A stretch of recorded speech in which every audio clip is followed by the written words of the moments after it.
All right. Thanks, everyone. Welcome. Today is, what is today? Thursday, December the 16th, 2021. This is the Indigent Defense Commission meeting. We'll go through the agenda. First of all, let's state who's here and go through both staff and commissioners. And I'm just going to go starting around the way it all lines. Well, actually, let me pull up the participants and then we can go through a little differently. Yeah, so Katrina, go ahead and introduce yourself and your position. Hello, I'm Katrina Adair. I'm financial analyst and training coordinator for the IDC on the staff. Very good. Greg Bates. Hello, I'm Greg Bates. I'm the grant program manager for the IDC. Thank you. Adam. Adam Troop with the Assistant Director for the Indigent Defense Commission. Very good. Heather Schriever. Heather Schriever, City Attorney, Orem. Very good. Ben. Hi, Ben Miller. I'm the Deputy Chief of the Indigent Appellate Defense Division. Thank you. Mary. Mary Corporon, and I am a defense attorney in private practice. Very good. Thank you. So let's see, Deborah.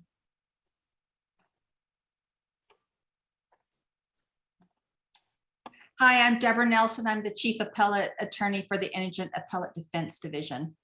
Great. Okay, sometimes the names get all mixed around as people join in and out, but let's see, Matt. I am Matt Barraza. I'm the Executive Director of the IDC. Thank you. Okay, Michael.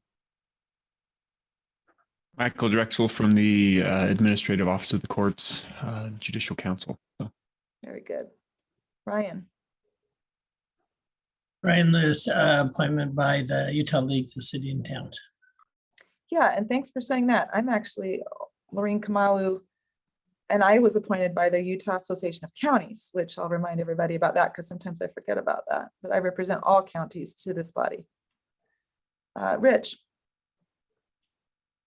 I'm Rich Morrow. I'm the Executive Director of the Salt Lake Legal Defender Association.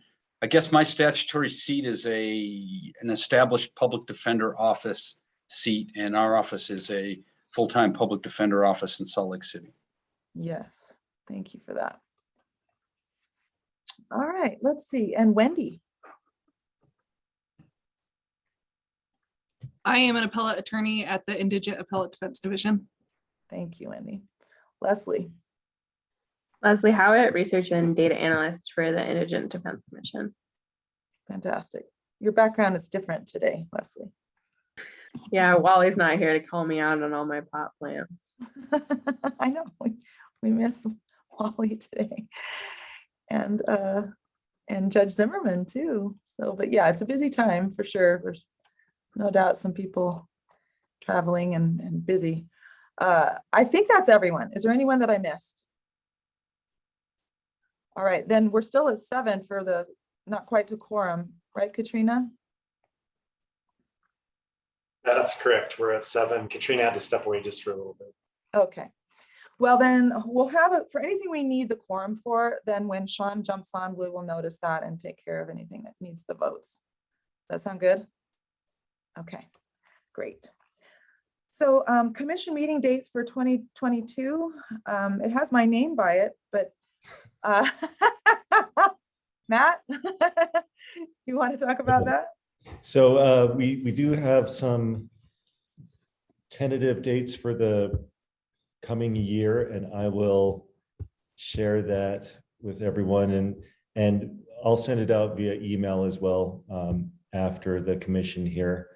But it doesn't appear that there needs to be any major adjustments. We are going to stick for the most part to the third Thursday of the month at 2 o'clock with a couple of exceptions. The first being the month of January. So because the session, the legislative session starts on the 18th. And the first week there is very intense. Instead of having it on the third week of January, we'll have it the second week of January. And then historically, we have not had a commission meeting in February, again, because the session is in full swing and many of the commission members are going to be occupied with that. But then aside from those two adjustments, we'll stick with the third Thursday of the month for the rest of the year. So that is what I have to report on that. And as I said, I'll disseminate those dates later on today. That's fantastic. And I mentioned to Matt, I live and die by my calendar, and I have a lot of meetings that are standing meetings with patterns. I'm just so glad that this one works most all of the time for me. When staff or Matt sends out invites, I will say that maybe it's this way similarly for others. Some of the standing meetings, they'll send them out for the entire year all at once, you know? And I tend to accept the ones in the next couple of months and then keep doing that. And it really helps us to know when we might not have a quorum. So if people can accept what looks really, really good, and then we can rely on what we're seeing on the calendar for how many can join, that will certainly help us in this new year. I don't accept usually things that are far away, just in case something happens, you know? So I guess everyone finds their own rhythm, but if we can rely on who's accepting and kind of know where we're at, that will help our commission. So. And perhaps we should make note that December appears to be, especially after the 15th, appears to be problematic, and yeah, maybe we should note that for next year. Well stated. Maybe try to wrap up that year a little earlier, huh? This year, of course, with a new executive director and lots going on, I can see why we still need Yes. this, you know, but yeah, maybe we'll be in a different spot by that time next year. Good point, Mary. Thank you so much. Okay. Thanks for that, Matt. Hopefully I'll be living by my calendar and not dying by my calendar in 2022. Okay. So we are going to have an updated grant to your discussion, and Matt will lead that as well. Thanks, Matt. And I think on that one, we might want to pass until we have a quorum there, because we will be asking for a vote from the commission at the end of that presentation. So if we could table that for now. Absolutely. Yeah. We don't need to vote on tabling. We'll just kind of wait and look for hopefully Sean Milne joining in for that. All right. Deborah, do you have an update for the IADD newsletter and the Bar Journal article? Yes, I know I spoke at the last one, so I don't want to take up a lot of time, but I do want to acknowledge my amazing staff, Ben Miller and Wendy Brown. We have, the bar has chosen our article introducing IAD for the next, I think it is going to be published in January in the Utah Bar Journal. And so we look forward to seeing that. And that was largely headed up by Wendy Brown, although all of us contributed to that article. I thought it was an amazing way to get it out to the state of who we are, what we do, and introduce ourselves on a larger scale. Also, I wanted to note and give kudos again to Wendy. Recently, we had her have a court reverse its order for a sua sponte, not to do briefing in a case, and she argued to get a case to go to full briefing. So that was amazing to see the court reverse itself on that. And finally, I wanted to acknowledge Ben and Katrina.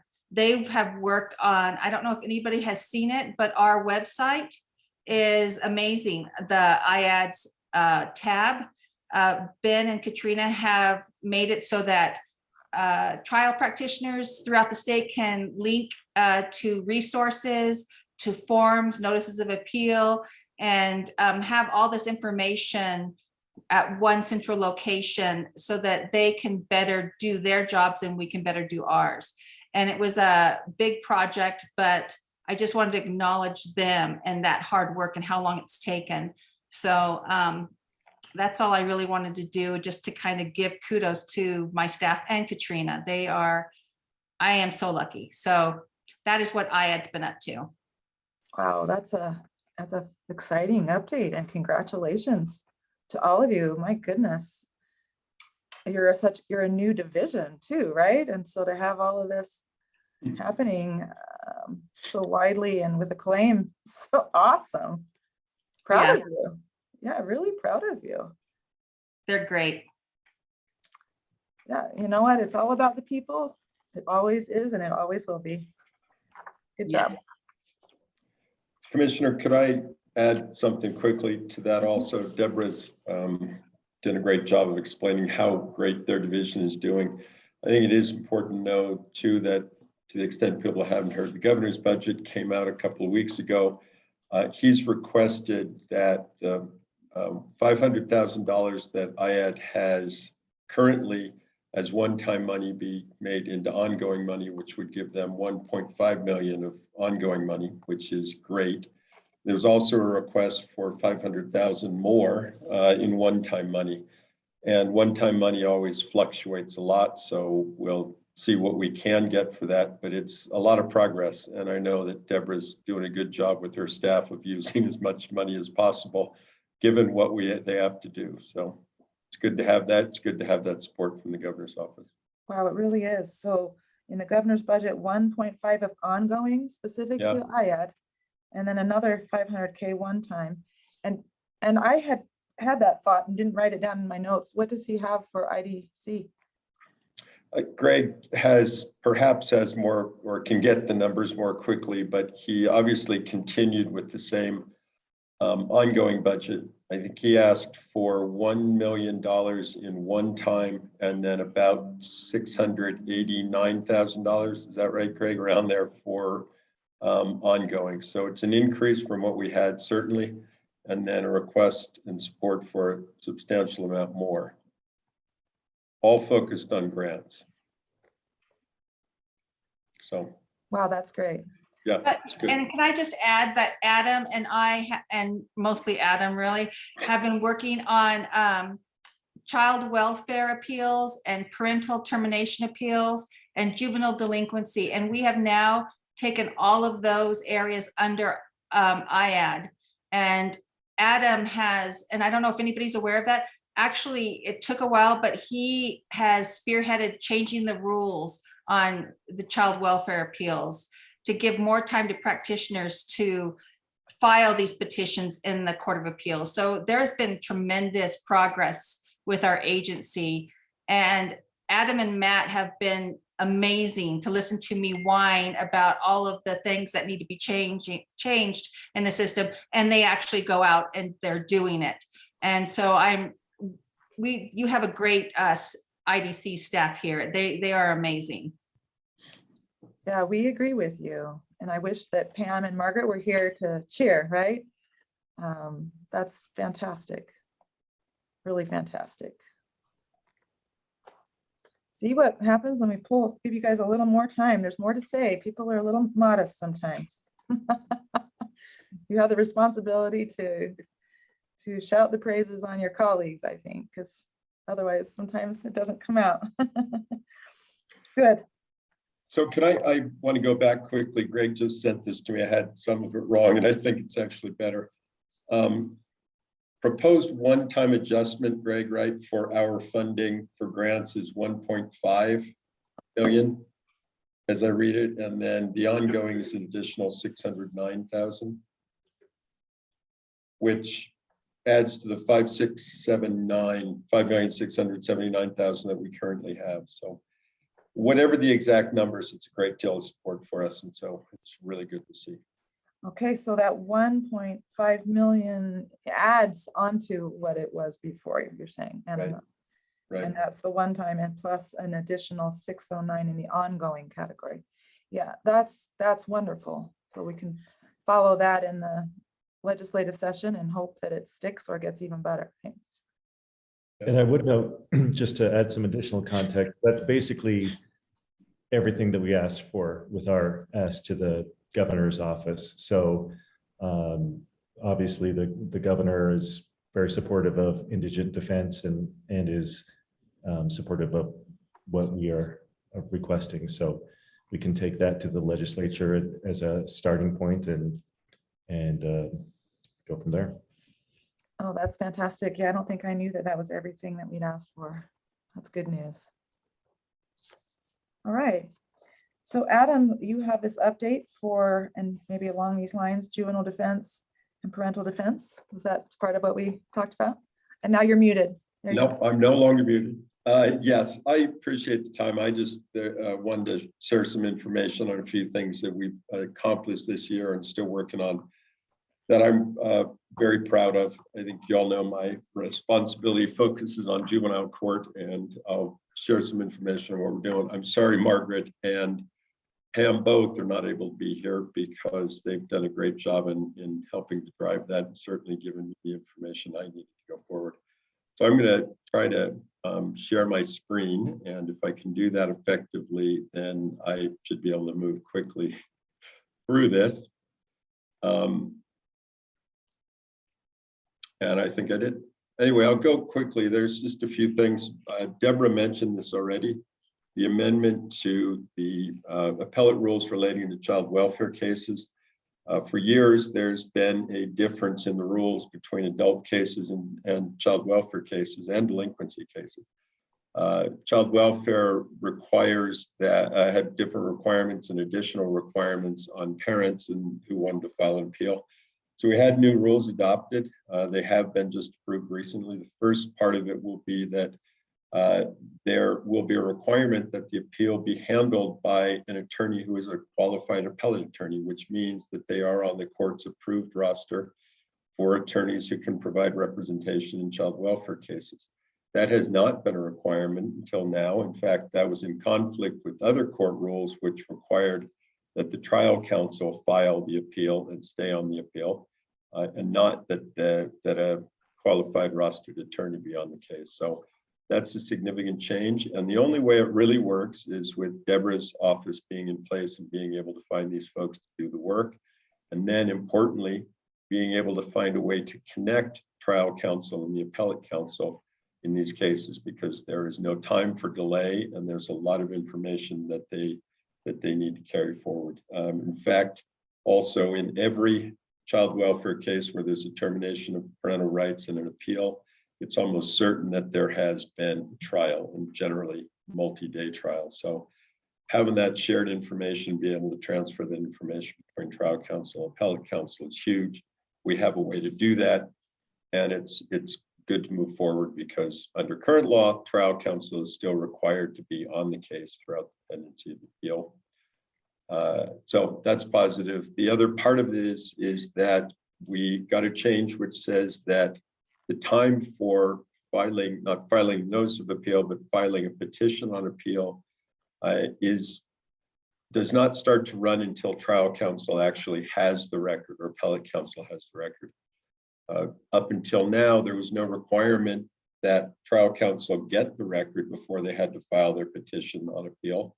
And as a result, they had really nothing to review other than the notes they had and what they had taken while they were going through trial. This is a significant change, not only in giving appellate counsel more time to file an initial appeal or petition, but also just to give appellate counsel the ability to look at a record and to have reference to it. For obvious reasons, that helps in their argument, that helps in their presentation. We're really proud of this. We started last year and got it finally finished this year. The second one is with regard to the OJJDP funded training program for delinquency attorneys. We've talked about this before. Amanda did a presentation, but just recently we have been able to finalize a toolkit titled the Utah Toolkit for Representing Young People Charged with Sex Offenses.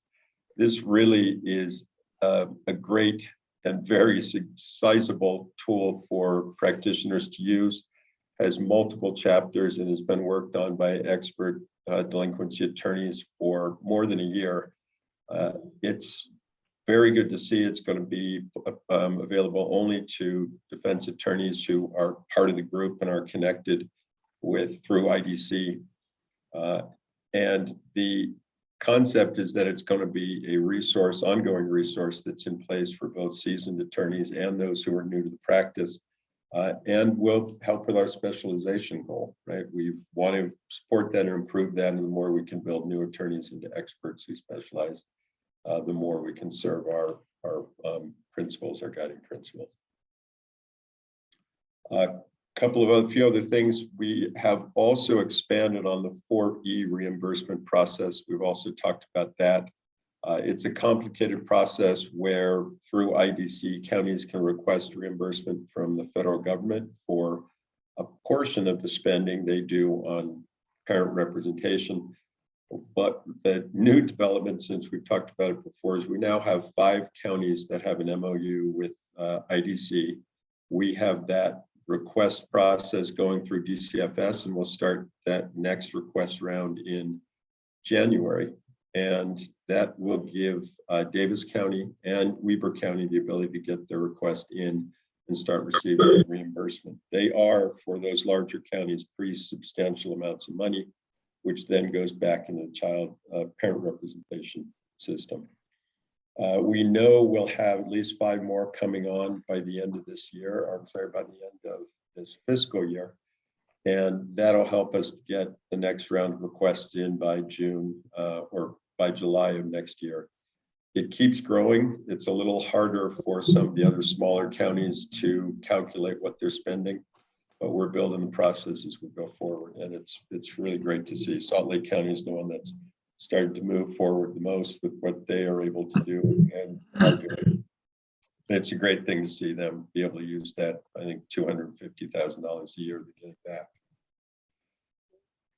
We also we didn't mention this with regard to the budget, but we also had a request from the governor for $170,000 for child welfare related social workers on the parent representation side. We had asked for this specifically to build on the project we have in place and the 3 workers we already have in place. He supported this, and we actually been working with Senator Harper, who has asked about the idea of creating a statutory structure for that kind of project, and he would ask for funding for that too. I know social workers are wanted throughout the system, but what we have been thinking is that in the child welfare system where there is a social worker on the state side, certainly having a social worker working with parents should be there to help balance those interests. And we're finding those to be really effective, engaging parents and helping families move forward. So we'll see where that goes. Even if we have $170,000, we can only hope that we can find workers to do the job, because they are very much in demand these days.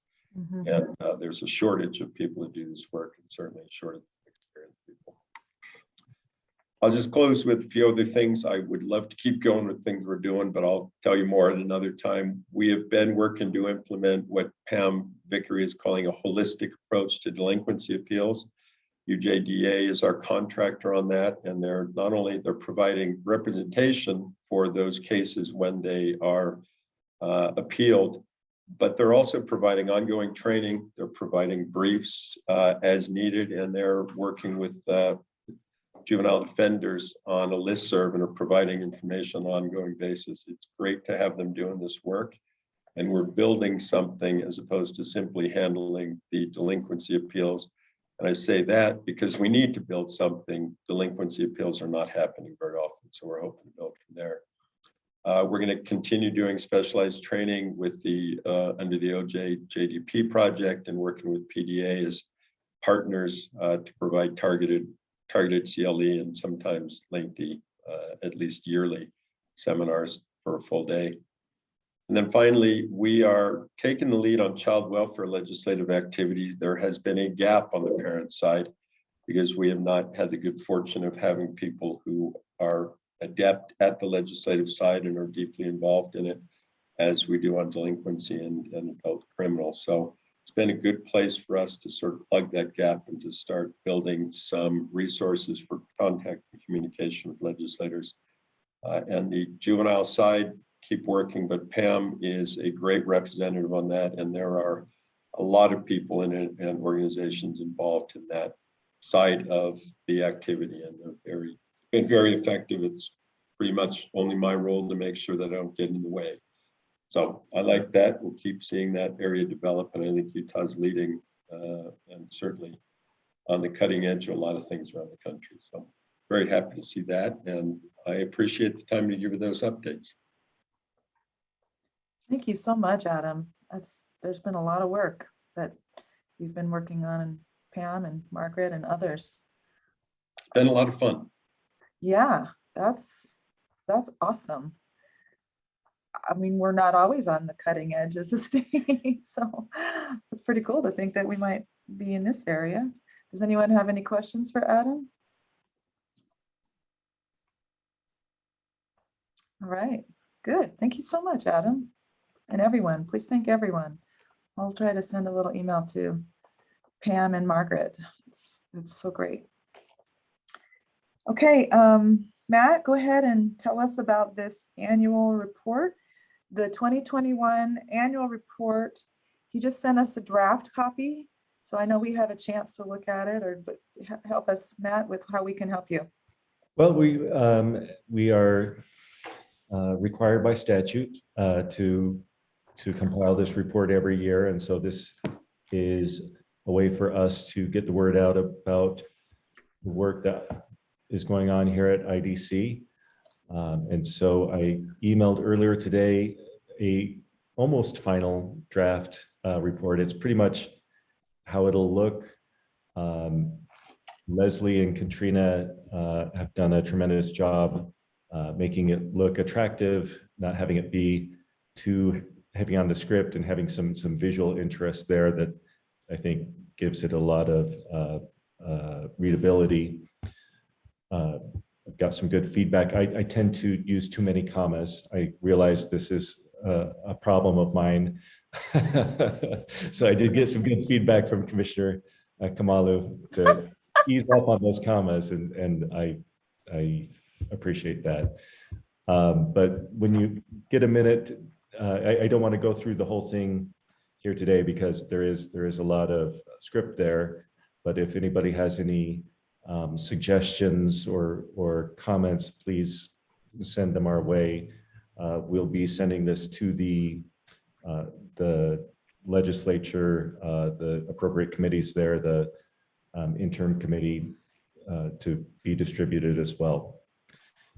With Leslie involved, I'm a little bit disappointed that the backdrop is not a greenhouse. They're actual plants, live plants. She's kind of up your game today.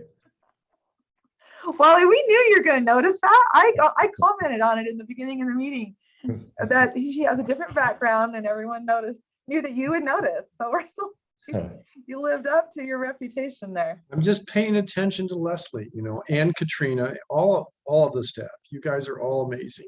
Yeah, you really are. And thank you. I'm so glad you got here, Wally. Good job. So I have printed this, and I think it's beautiful. I am reminded, because of Ryan being very detailed in the beginning, I wonder where we list the commission members, whether, even though, I'm a Davis County Commissioner and Ryan has his title, do you think we should put either add to that or substitute how we are representing on this commission? I don't know. It's just a question. I don't know. No, I think that's a great suggestion. Because it's by statute, right? We have to have all these different positions, and so perhaps that's meaningful to them. I don't know. Yeah, no, that's a wonderful suggestion. Also, I would note in the draft that I distributed, there were several typos, I believe, on that page, and so those have been corrected. Katrina caught a bunch of those, and so that will be updated for the one that we send out. Yes, and I remember everyone was catching typos last year. That's common.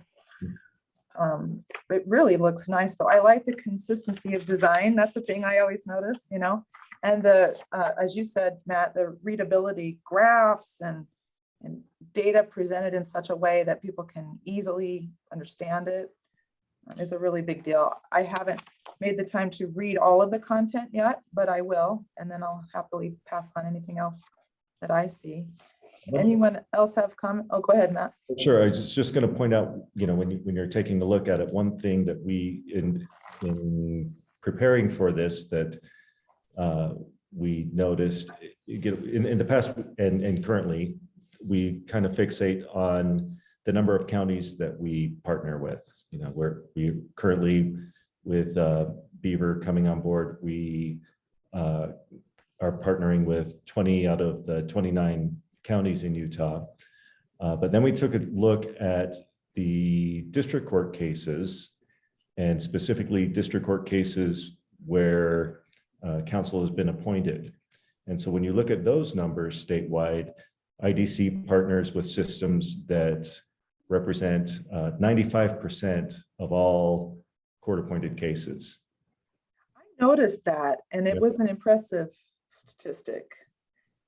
Yeah, like it made me realize that we're doing better than we sometimes think, right?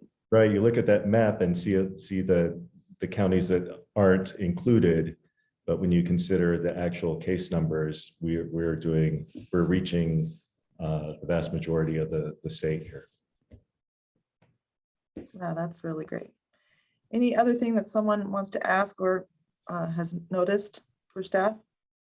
Well, this is tangentially related to the annual report, and it's just that the CLE that is offered, that Katrina has a lot to do, or maybe 100% with organizing, is terrific. And for people in remote areas, but even people in Salt Lake, to be able to just click on at lunchtime and listen to an hour of very interesting presentations by people who have done a lot of work putting it together, it's super helpful. And it's sure a great way for criminal defense teams to be able to learn cutting edge legal issues. It's super helpful. I apologize for jumping in on. Oh, Representative Lund, we heard you, but then oh, there you go. Can you talk now? I'm going to have to drop off for just a minute. I'm going to lose signal here. I apologize. I'll get back on within the next 15 minutes. Sounds great. Thank you. Sorry. Bye. Thank you. Yeah, and Commissioner Bugden, thank you so much. And any other, were you able to finish, Wally? Just a compliment to Katrina and the CLE, and it's terrific. It's really, really great. The hour-long CLEs are really helpful and easy to participate in. It doesn't take up the whole day. Right, right. And could I just say amen to what Mr. Bugden has just said? It's been a great program, I think. And there's been so much improvement in this particular area. I think we should all be proud of what has happened, especially those who've had something to actually do with getting it done and not the beneficiaries like I've been of the program. Fantastic. That's so great to hear this from you all. You know, Davis County's managing defender has done CLE. I remember when I was a new commissioner in January of 2019, I was invited to these things and I had no idea what they were. And then I went as often as I could go when I didn't have a conflict. And it was fascinating. I was learning so much. This was before I was an IDC commissioner as well. But the fact that this now happens all over the place, you know, is super important. I just can't even imagine how to not have access to this sort of CLA training. I can't even imagine the work that everyone has to do in defense. Any other questions or comments that commissioners have? Staff? And welcome, Jenny. We see you were able to join in. You want to share who you are? Yes, hi everyone. I am Jenny Bird, and Matt just recently hired me to join the IDC team. So I'm excited to be a part of that. I currently work for the Uinta County Public Defender Office. I'm working for Lance Dean. I've been here for about 3 years, kind of from the start of this little new regional system. So yeah, I'm excited to be part of the IDC team, and I look forward to meeting everyone and working together. Wonderful. Matt, what were you going to say about? Yes, so this is actually, yeah, this is an agenda item. So let's go with it. Introducing Jenny Bird. She, just a little background, Katrina has been handling the training program at IDC and has recently transitioned to being our financial analyst. And she's been doing double duty with both of those responsibilities in the past few months. And so Jenny will be taking over as the training coordinator starting next month. And so one of the things when I first started here, I was visiting with staff and getting ideas on what direction we needed to go going forward. And multiple staff members said, hire Jenny, hire Jenny, hire Jenny. So I've had a chance to interact with her since I started, and she is just super impressive. She has, with her responsibilities as the administrative assistant in the Utah County Defender system, she has created and implemented there a case weighting system to help evenly distribute the cases as they come in to the various attorneys within that office. And so we've talked about that, and she is part of what she's going to do when she transitions to IDC is to help roll out that program to other administrative assistants throughout the state, so that they can make sure that the attorneys in their counties and in their systems are getting those cases handled evenly and fairly, so that one attorney isn't being overloaded. So she's already going to be hitting the ground running. We have a lot for her to do, including on the horizon. We're hopeful to have some in-person regional trainings as well that she'll help to coordinate. She put one together for Uinta County. Was it 2019 that you did that, Jenny, or is that 2020? Gosh, 2019 and 20. I'm not sure which training you're referring to, but we've had a few with Defender data and then the grants. The big the in-person one that you did where. Oh, the CLE, the in-person CLE. Yeah. Yes, that was 2019. I think it was August 2019. Yep. Yeah. So we're definitely happy to have her. In addition to all that, she will be handling some administrative tasks as well, which we can certainly use help with that too. That sounds so great. Does that mean that your role there with Uinta is changing, or is this in addition where you, okay. Nope, I will be a state employee now, so I will soon be training my replacement. Hopefully Lance will be making his selection next week, maybe Friday of this week, and then I think I'll start at the beginning of January with the state. Okay, wonderful. Can I say something, Commissioner Kamalu? Please. I have been lucky enough to work firsthand with Jenny for years before I joined the courts when I was out in Uinta County. And she is, I mean, Matt sung her praises, but I'm going to try and outdo him. She is the best. This made my day. I didn't know I was going to enjoy this meeting. I looked at the agenda. I thought I'll make my way through this meeting. But now I am thrilled because truly and honestly, Jenny Bird is one of a kind. And Lance will never be able to replace her in Vernal, ever. Yeah. So That's Thank true. Really lucky to have her. Yeah, it's good to see you. Good to So see you. fun. Oh, that's so great. Yeah, sometimes I forget you are out there in Uinta too, Michael. Yeah, I feel like a family member has joined the IDC team. Gee whiz, a love fest for Jenny. Ooh. Try not to get a big head over here. You know, and I knew you looked familiar, so, and that's why I welcomed you, but yeah, I jumped the agenda because you were the new face in I this wasn't group. sure if I was late. Matt said around 3, so when you introduced me, I was thinking, oh my gosh, were they waiting for me this whole time? No, we've moved ahead. And All right. Yeah, no, perfect timing. Thank you so much. Yeah, thank you all. Excited to have you. Will you make a physical move? Will you work more remotely? What's that going to look like? I'll be working remotely from Uinta County, but I plan on sharing space in the public defender office. So I'll be mostly working out of my home, but then I'll still come into Lance's office on some days to work. Okay. Yeah, fantastic. I mean, this is a thing, right? When people can work anywhere in the state and we can offer meaningful employment all around this state. So I just think it's fantastic.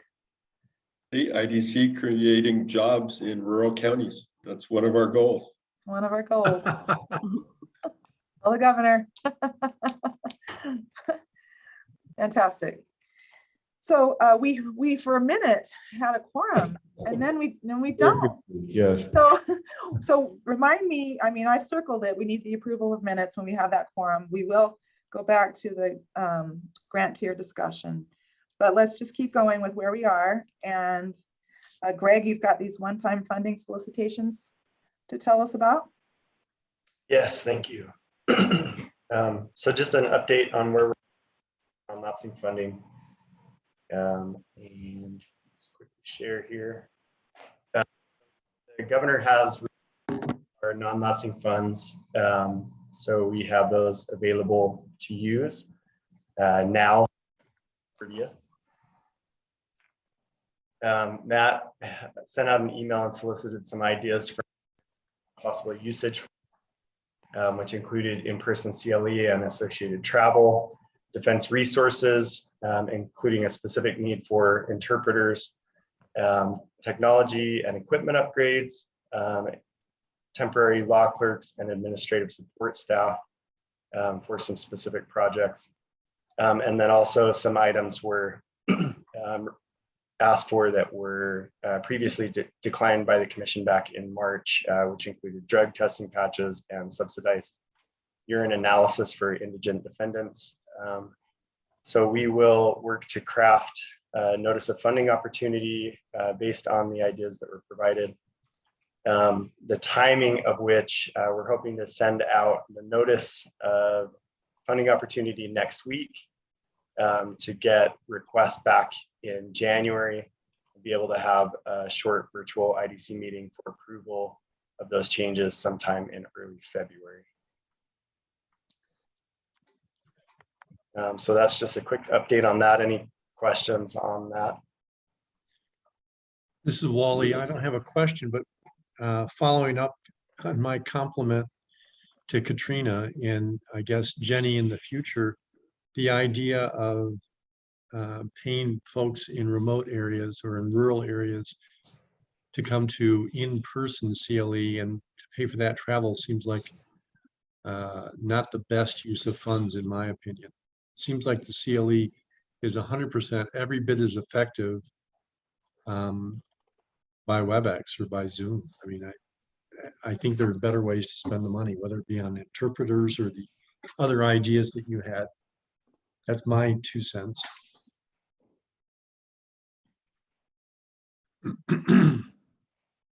Yeah, thanks for that. See the staff noting that. Well, and Wally, I think that some of what that request from those offices was referring to was more of a kind of an all-day training type situation rather than a shorter format. And so sometimes those can be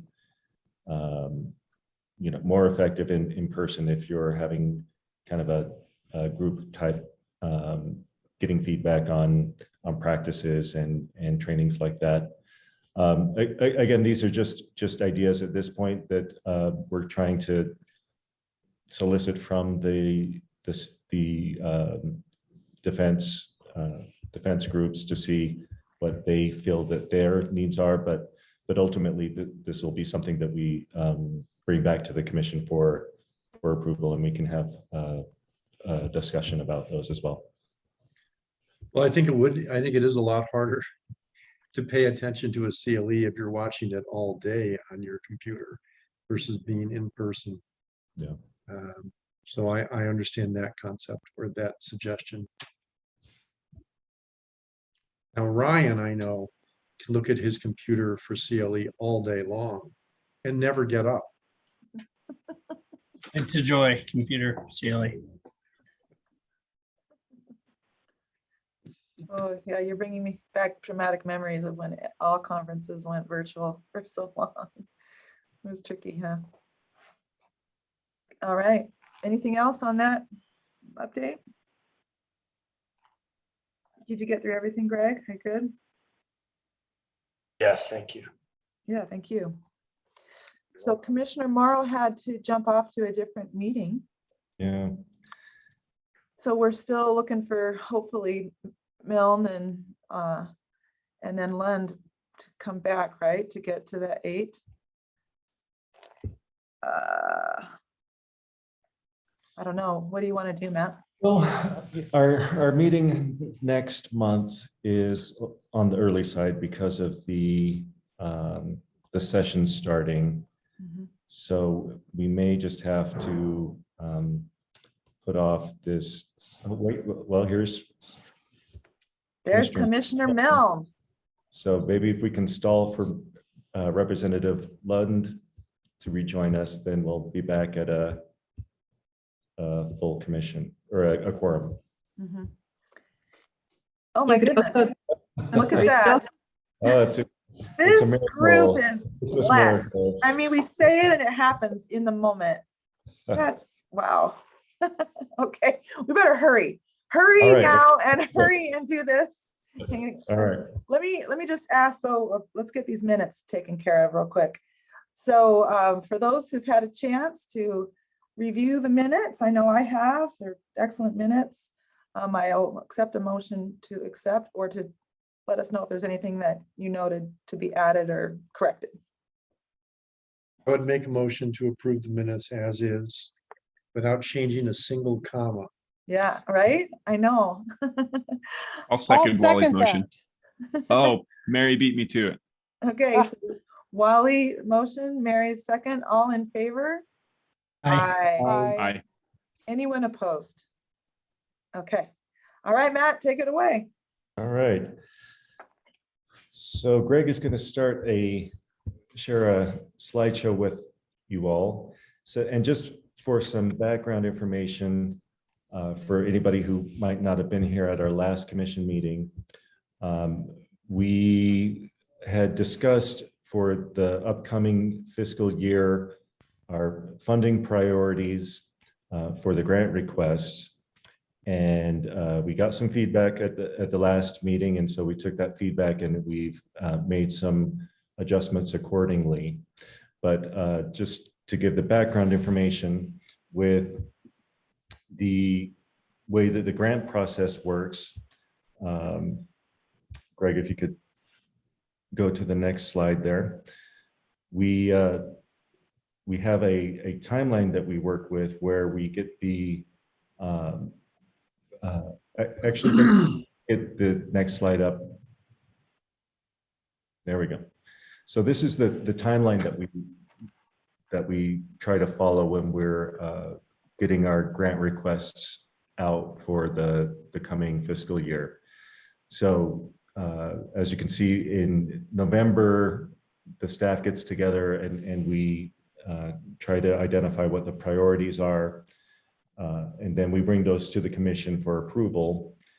And then soon after that, Greg will put together a notice of funding opportunities. So that's sent out to our funding partners, letting them know that we are accepting applications.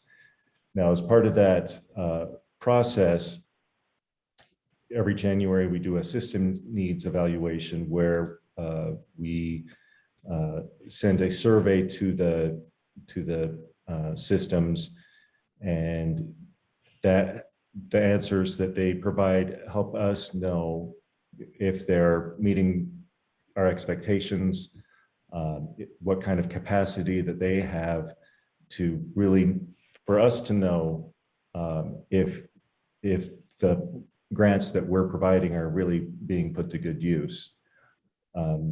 Once we have those, we can kind of rank the requests that come in as far as where the need is for the grants and where those monies are going to be used in the most effective way.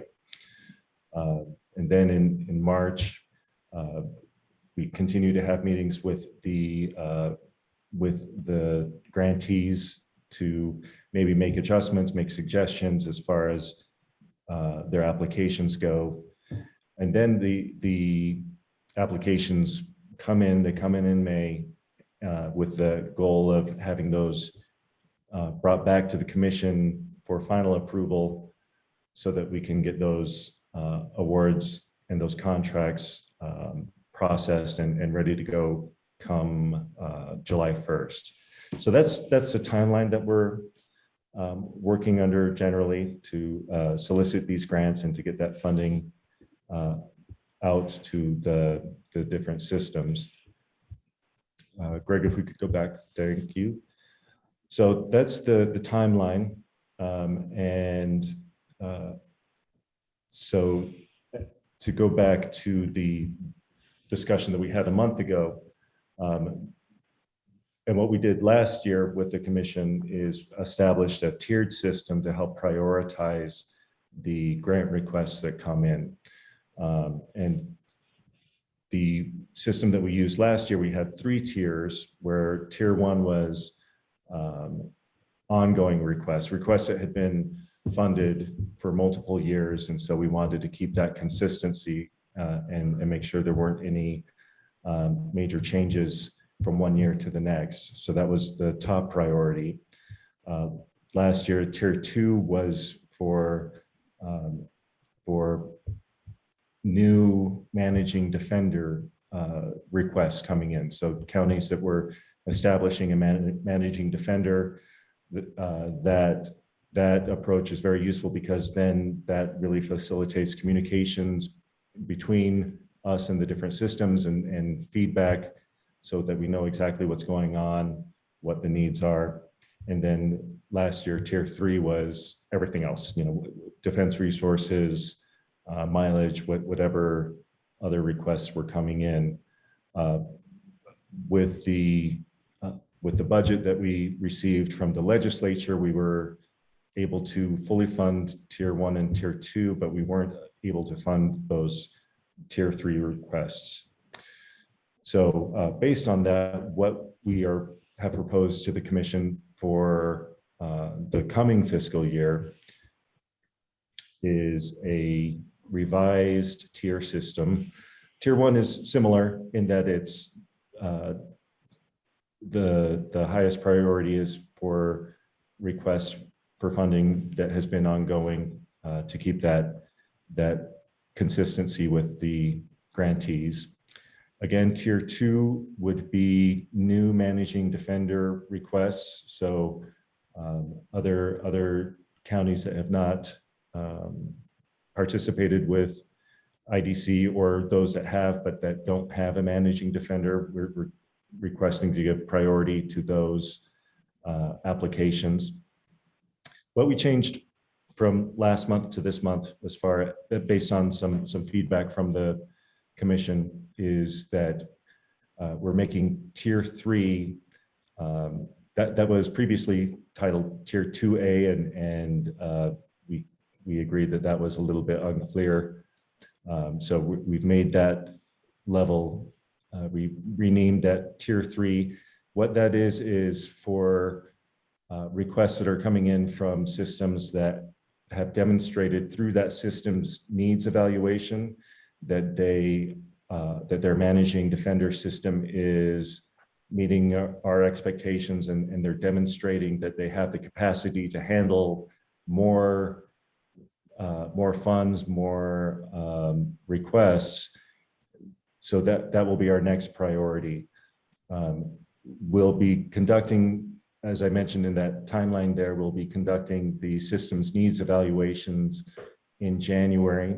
So we'll have that up to date then to know, which counties would be eligible for this Tier 3 funding. And that can include a variety of requests, but the important thing is to know that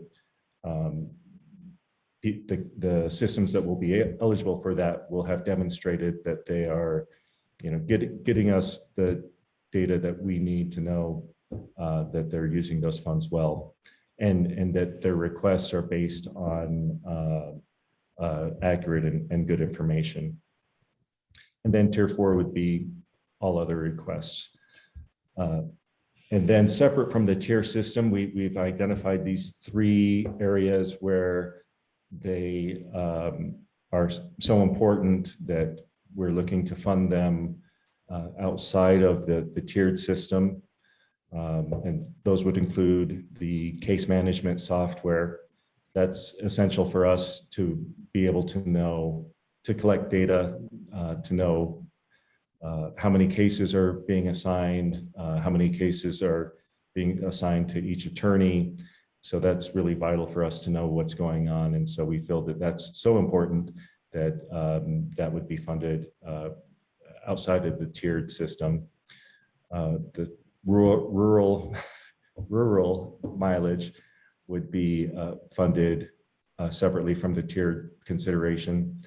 Again, that's so important that the attorneys are getting out there, visiting their clients who might be in jail or in prison in rural communities, so that they can have that contact. And then finally, defense resources, and this is specific to investigators and experts. One thing that we have been seeing is that there really is an underutilization of expert witnesses and expert consultation throughout some of the rural counties. And we historically have had a requirement that the systems of the counties have a budget for defense resources. But what we're seeing is that those requests are really not being made. The attorneys are not requesting those resources from the county. And so one of the things that we're going to be working on is to try and figure out exactly why that's not taking place. It may be that there's just some historical reasons why that hasn't been done. In the past, sometimes in some of these counties, the defense attorney has had to go and ask the county attorney for those resources, or the county commission themselves for the resources, and that can sometimes be an uncomfortable conversation for those attorneys, especially if they're might be disclosing some defense strategy. There might be some reluctance to do that, or it may just be a training issue. But I think that, Wally and Mary can agree that, if you're handling a child sex case and you haven't consulted an expert, then that's a problem. And so one of the things we're going to be working on is to making it known to the defense attorneys out there that those resources are important, that they're available. And so that's why we have that separated from the tiered system as well. Matt, I'm not sure I quite understand Tier 3. Is Tier 3 kind of a performance evaluation of a managing defender? Is that what it is? So Tier 3 is, Tier 2 is for managing defenders. Tier 3 is giving priority for requests to those systems that have demonstrated that they're managing defender, and that system has the capacity to use those resources well. With that system, I'm going to put Leslie on the spot here. Leslie, if you're available to give some detail about the system's needs, evaluations, and what specifically we ask for on that, and why that's key to knowing whether these systems are a good candidate for additional funding. Yeah, absolutely. So as you guys may remember, we came up with the managing defender responsibilities sheet last year, and a large section of the system needs evaluation asks questions specifically pertaining to those duties. So things like, do you perform performance evaluations? Are you a liaison for the courts and for behavioral health systems? Do you have a reduced caseload? So, I mean, do you have enough time? Are you not so overwhelmed by your caseload that you can't possibly perform managing defender duties? And there's a whole section of these questions on the system needs evaluation, which I'm happy to send around again. And in the last meeting, we presented a graph of what those answers look like from last January in terms of like some systems have 0% of those questions being answered in a way that demonstrates capacity, and some have 90%. This January, we'll get new answers to that system needs evaluation and be able to present those to you when you're going over the grant evaluations to help you all decide whether this system has enough managing defender capacity and ability to be able to handle new attorneys and other sorts of other resources. I hope that helps. Okay, thank you.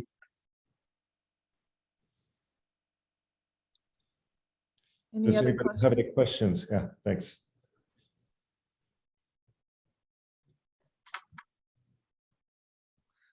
Great. So now you need some votes, huh? Yeah, we would ask for a vote on those two items there. So let's see. Number 1, fiscal year 23 grant priority tiers. Tiers 1, 2, 3, 4. Was someone intentionally commenting there? No, okay, thanks for pulling that back up for us. I needed a little bit of clarification on tier 3 as well, and that was a good tie-in, Leslie, to some of the things that we talked about before. That helps me understand it better. So if there's no other questions, then I'll go ahead and accept a motion if someone's ready to. I'm sorry. I am going to ask some more questions. Yeah. So tier 1, 2, 3, 4, is that establishing a priority that tier 1 is where we're going to give most, or at least that will have a priority. Tier 2, putting managing director in, but then tier 3. So we've got a managing director system that's successful.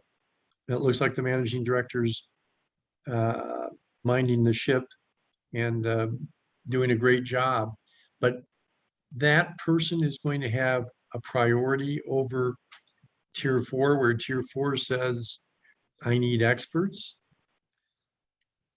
So the tier 3, so that's so the experts is pulled out of the tier system altogether.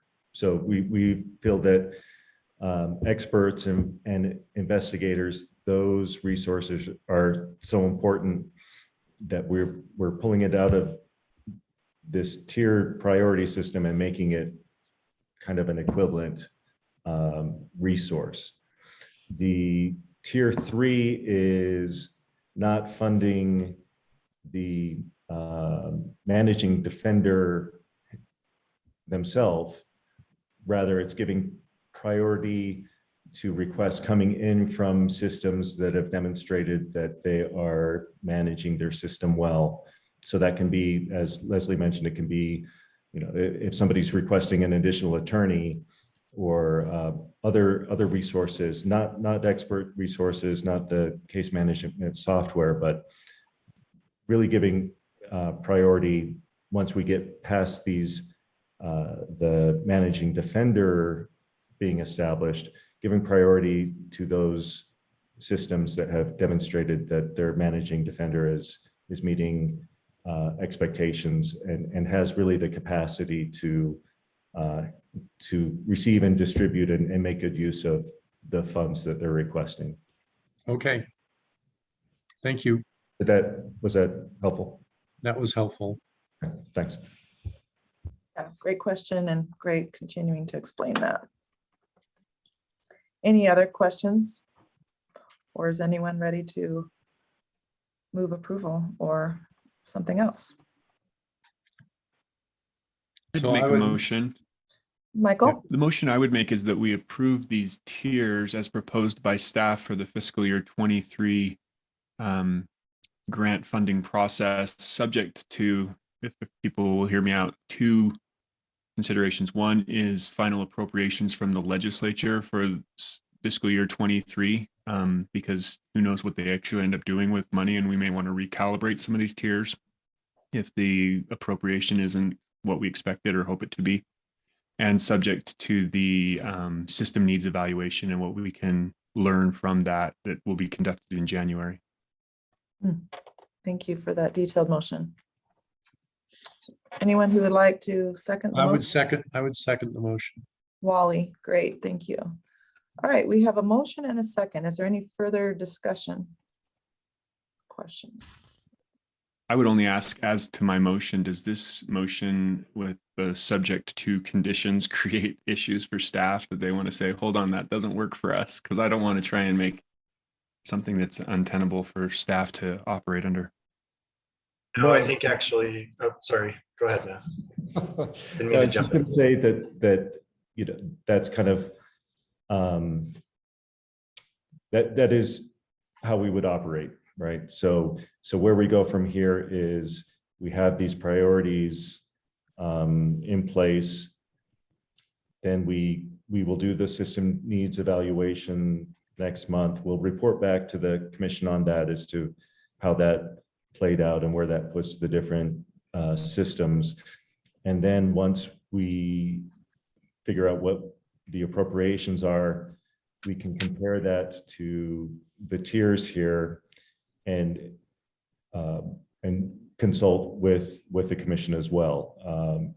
And so we expect to have you involved, you know, along this process as well. So that when we come back with the request for funding back in, I think that'll be around May, you'll have been updated along the way, and I don't think there'll be any big surprises. Is that fair, Greg? Yeah, that sounds like what I've experienced too. So Wally, let's see something in the chat. I'm just asking that you send out, or that someone send out a list of all the email addresses of the staff, because I'm going to ask questions of the staff to try to better understand what the decisions that we make. Sounds good. Great. Yeah, thanks. It's helpful for us to be able to know how to reach staff too. Okay, so we have a motion and a second, a little more clarification. Anyone else before we take a vote? Okay. All right. I don't think we necessarily need a roll call vote. I think we'll just make sure everyone is heard. Are we still good on our quorum? Hopefully, yeah, it looks like we're still good on, as far as I can see. Katrina, you think we're good? So do we still have Representative Lund? Yeah, we're good. Okay. Yes. Oh, there you are. Okay, awesome. All right, thanks, everyone.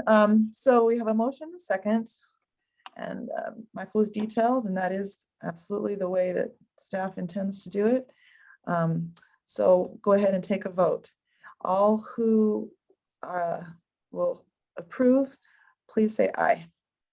Aye. Aye. Aye. Very good. Are there any opposed? All right, it's unanimous. Very good. And then I just want to say that, I've only been a commissioner for 2.5 years, but every single year, it seems like we build upon what we've learned from all the years and experiences before, and the process is very robust. It's pretty impressive, again, from having started this from scratch just a few years ago, and to have the collaboration and the robust process is impressive to me. And I've only seen progress across 2.5 years, right? Some of you have seen the progress from the beginning, which is really wonderful. It's a lot of work. It's good work. Okay, very good. So now this other one, number 2, the separate funding process for A, case management software, separate fund details to be determined in strategic planning. Yep. B, rural mileage, a separate fund, 3rd through 6th class counties only, reimbursement minimum and a limit. And then C, defense resources, a separate fund, details to be determined in strategic planning. So it looks like we need to take a vote for this as well. If someone is ready to make a motion. I would move for the approval of the separate funding process for these 3 different categories that the staff have identified as essential needs. Very good. I Thank you. second that. All right, motion by Wally, second by Mary. Thank you for that. Any additional discussion? Okay, let's go ahead and take a vote. All who are willing to approve that motion, please say aye. Aye. Aye. Aye. Aye. Very good. Is there anyone opposed? All right, another unanimous decision. Thank you so much, staff and commissioners. That's kind of exciting to see what we know right now for rolling it out next year based on what happens in the legislative session and our strategic planning, which I look forward to that. Okay, so we are ahead of schedule, always a good feeling. Is there any other business that a commissioner or staff member wants to bring up? And Matt just opened his mouth. I did. Adam helpfully reminded me. So Weber County is moving along in establishing a public defender office there. And so they just announced that they hired James Retallick. James Retallick is going to be their new